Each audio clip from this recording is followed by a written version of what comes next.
Assalamualaikum warahmatullahi wabarakatuh.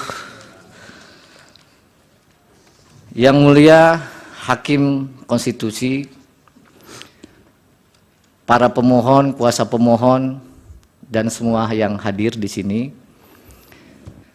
Nama saya Arif Patramijaya. Saya diminta untuk menjadi saksi dalam kapasitas saya selaku koordinator Tim Pembela Demokrasi Indonesia Jilid 2 atau disingkat TPDI Jilid 2. TPDI ini mendapat kuasa dari 3 orang aktivis yang konsisten punya mimpi negara demokrasi yang berkeadilan.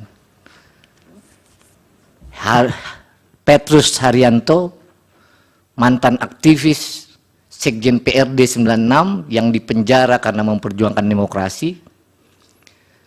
Azwar Furgutyama, juru bicara Forum Kota. Dan yang ketiga, Fenry Tendri. Oleh karenanya, pada waktu itu TPDI dan saya sendiri bersedia untuk memberikan bantuan hukum secara pro bono untuk mengadukan pelanggaran kode etik yang dilakukan oleh KPU. Yang perlu kami jelaskan pada pokoknya adalah bahwa dalam persidangan DKPP itu merupakan persidangan yang terlama sepanjang DKPP terbentuk. Kami mendaftarkan bulan November, dibuka persidangan 4 kali, baru diputus Februari 2024. Padahal kita tahu biasanya DKPP tidak lebih dari 2 minggu. Yang mulia, bahwa dalam pengaduan itu DKPP telah memutus perkara pada tanggal 5 Februari 2024. Sebelum saya sampaikan fakta persidangan dan putusannya, izinkan kami menyampaikan satu kutipan dalam kesimpulan TPDI Jilid 2. Without ethic, man has no future. This is to say, mankind without them cannot be itself. Ethics determine choices and action and suggest difficult priorities. Tanpa etika manusia tidak mempunyai masa depan. Artinya tanpa etika manusia tidak bisa menjadi dirinya sendiri. Etika menentukan pilihan dan tindakan serta menyarankan prioritas yang sulit. Oleh karenanya pada pengaduan ini telah dibuktikan sejumlah fakta-fakta persidangan yang pada intinya DKPP memutus KPU telah melanggar pasal 11 huruf A dan huruf C, pasal 15 huruf C, dan pasal 19 huruf A Peraturan Dewan Kehormatan Penyelenggara Pemilu sehubungan dengan pendaftaran dan pencalonan Saudara Gibran Rakabuming Raka sebagai calon wakil presiden dalam pemilu tahun 2024. Betul forumnya pada waktu itu adalah memeriksa etika.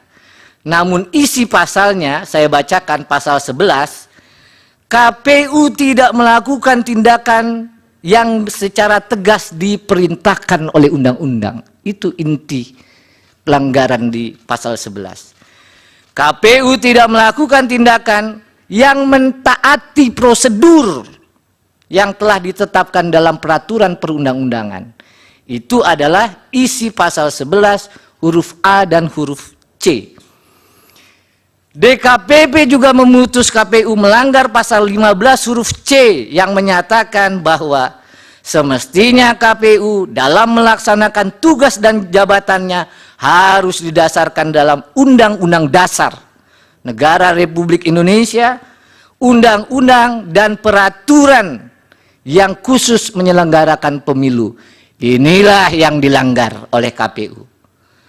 Lalu yang terakhir, pasal 19 huruf A yang menyatakan semestinya KPU menjunjung tinggi Pancasila, Undang-Undang Dasar Negara Republik Indonesia, dan peraturan perundang-undangan. Oleh karenanya yang mulia, DKPP pada tanggal 3 November 2023 memutus mengabulkan pengaduan para pengadu untuk sebagian. Yang kedua, menjatuhkan sanksi peringatan keras terakhir ketiga maksudnya,